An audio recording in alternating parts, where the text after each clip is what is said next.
Okay, this is part 6 from the book Prevent and Reverse Obesity by me, Pete Rogers. If you're following along in the book, we're on page 43.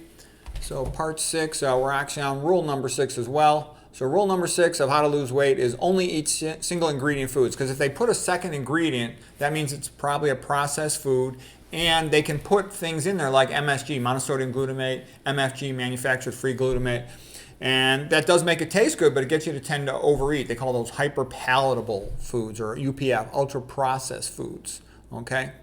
Most of the best foods don't even have a label. You just buy the fruit, you buy the starch. There's no label on it. Okay. Okay. The next rule for optimizing your body weight is try to learn some epidemiology. Once you study a little epidemiology, it becomes pretty obvious. Like Dr. McDougall had said, all large healthy populations are starch-based. There are no exceptions, okay? And for this one, we'll just take, the classic trip. Go down to northern Mexico where you see the Tarahumara. It means fleet of foot, long distance runners. These guys can run over 100 miles in 2 days. They eat their old-fashioned diet. Here, let me scroll it up.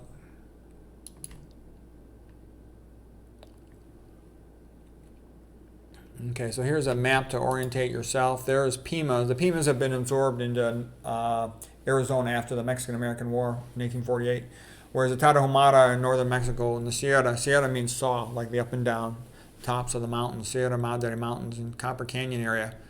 And they're both, genetically the same population, but they're split apart, and it's a good epidemiology migration study experiment. So these guys are still healthy and skinny. They adopted the Western ways with the standard American diet. They're fat and sick. And that's how it always is. Genetics is not the issue. It's the diet more so than anything else. So here's a picture of the Pima.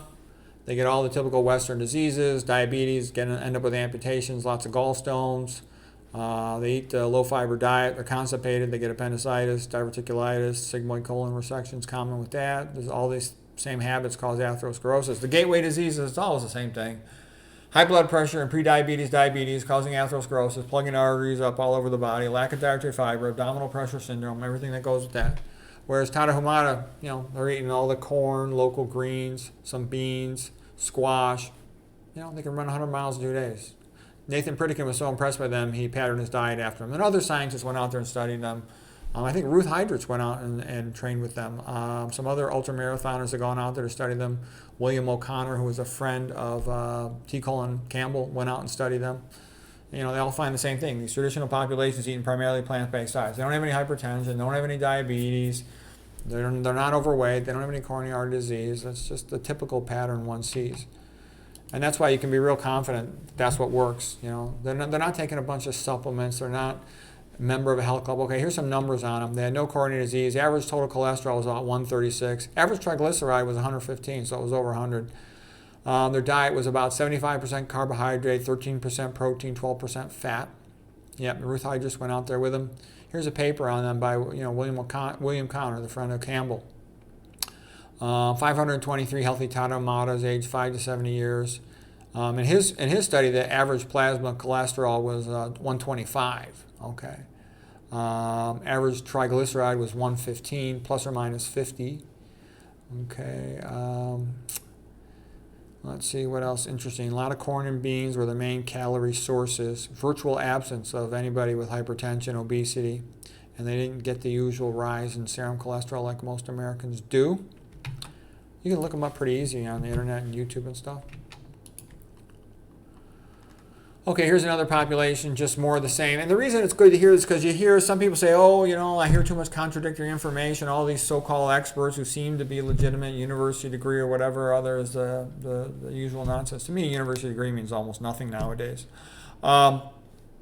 They tell you opposing things. One says eat high-fat diet, the other says eat low-fat diet. Pritikin, by the way, said that's the key way to divide diets, by high-fat or low-fat.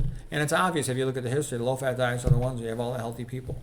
Okay, but the big food companies, they got to keep people eating their junk food, so they're promoting all this high-fat stuff. And big pharma, they want the public to eat high fat, so they'll be sick. Okay, and then you make money off them selling them drugs. Here's a Yanomamo of South America, Amazon jungle on the border of Venezuela and Brazil, and they're eating a plant-based diet. They don't have any salt added. They have, you check their urine, you can't find almost any sodium in it. The kidney's great at conserving sodium. They don't have any high blood pressure. They got the same blood pressure in their teens as they do in their 60s.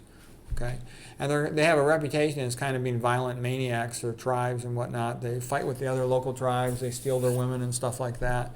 And despite all the stress of that type of lifestyle, they don't have any problem with hypertension. So stress is bad, but diet's more important than stress is.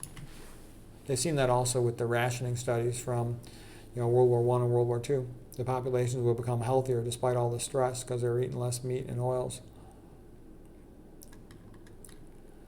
Okay, actually, I think we'll call it right there for today. That was part number 6 of how to lose weight, and it was especially the focus on epidemiology. I hope you found that helpful.